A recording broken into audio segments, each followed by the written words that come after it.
Orang yang takut mati itu sudah mati sebelum mati. Makanya jangan pernah takut mati. Kematian itu bukan urusan kita. Kita tidak dilibatkan oleh Tuhan untuk menentukan cara mati kita. Dan kita tidak akan dikasih tahu oleh Tuhan di negeri mana kita akan mati. Wahai kekasih, sampaikan suara ini. Tangis rindu ingin seperti dirimu. Tentang sedekah yang diminta dalam tanda kutip dipaksa, apakah itu tetap nilainya berkualitas 10? Yang dipaksa. Iya, sedekah yang dipaksa.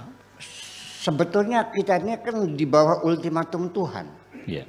Di bawah ultimatum Tuhan. Anfiqu tau'an au karha.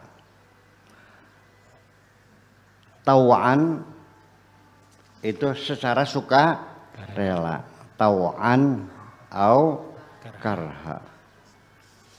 Anfiqu, keluarkan hartamu. Tau'an secara sukarela, au karha atau dipaksa. Sukarela Tuhan, memang gak silakan. Karena kita sukarela, masjid dibantu, pesantren dibantu, sekolah dibantu, fakir dibantu semuanya. Anda menjadi tokoh masyarakat kok, yang tersanjung. Sampai ketika engkau mati, ya kerandamu berjalan sendiri. Apa? Ulung-ulungan. Semua orang pengen megang keranda kamu. Iya. Tapi kalau tidak sukarela akan dipaksa oleh Allah dengan penyakit. Cuci darah setiap bulan sekali. Lama-lama seminggu sekali. Lama-lama seminggu dua kali. Lama-lama setiap hari. Setelah jatuh miskin nggak punya apa-apa baru mati. Sampai ongkos kafannya aja nggak ada. Dan Anda terhinakan kok. Semua orang benci. Orang kalau medit itu dibenci orang kok. Percaya nggak? Beli merojol seperak ke orang. Ya Allah, ya Rabbi. Iya. Betul nggak? Anda bisa nggak simpatik kepada orang yang kikir? Nggak. Betul. Tegel mana? Itu persoalannya. Jadi artinya bahwa dipilih oleh Allah sukarela atau terpaksa. Saya nanya, nafkahkan hartamu ibu-ibu, pilih ya, secara sukarela atau terpaksa? Iya dong. Kalau dipaksa, penyakit, kecelakaan, dirampok, mobilnya tabrakan, suamimu selingkuh terus. Iya. Nah itu akhirnya kan kedua-duanya adalah akhirnya keluar juga. Tapi yang secara sukarela mendapat reward sejak di dunia, yang dipaksa mendapat punishment sejak di dunia.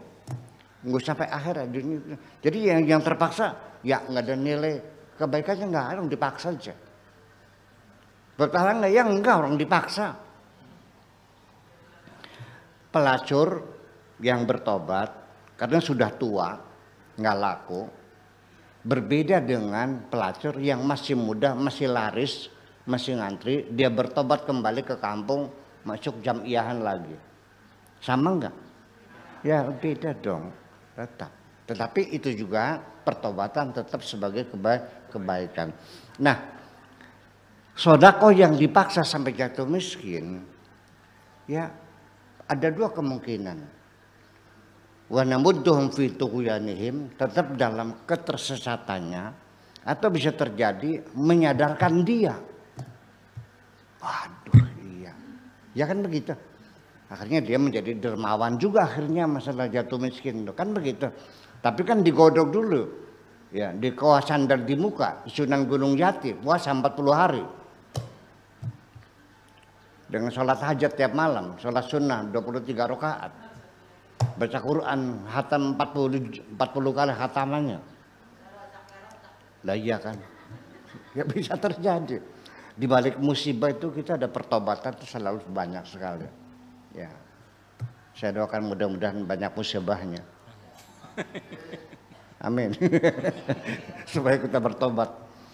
Jadi nanti pada akhirnya kaedah syariatnya tetap bahwa orang yang sodako terpaksa bukan sodako.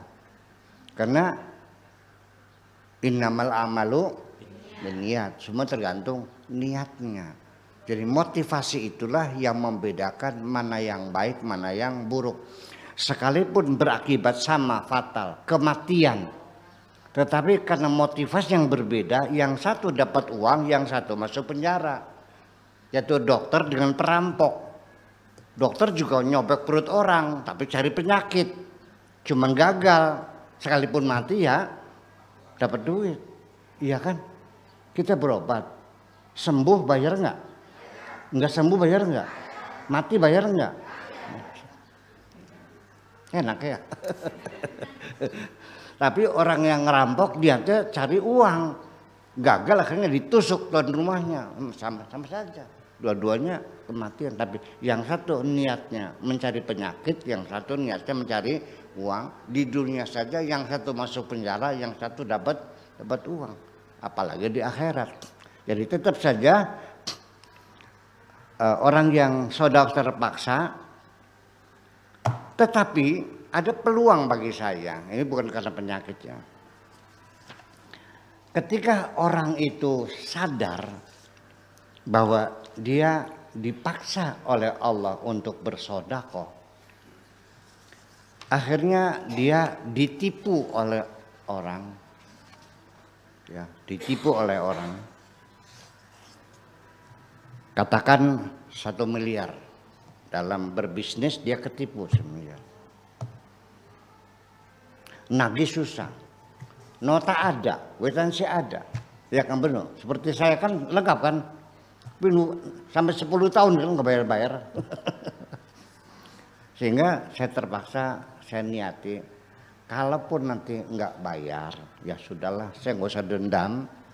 Sudah, barangkali ini sodako sirri saya, sudah saya ikhlaskan.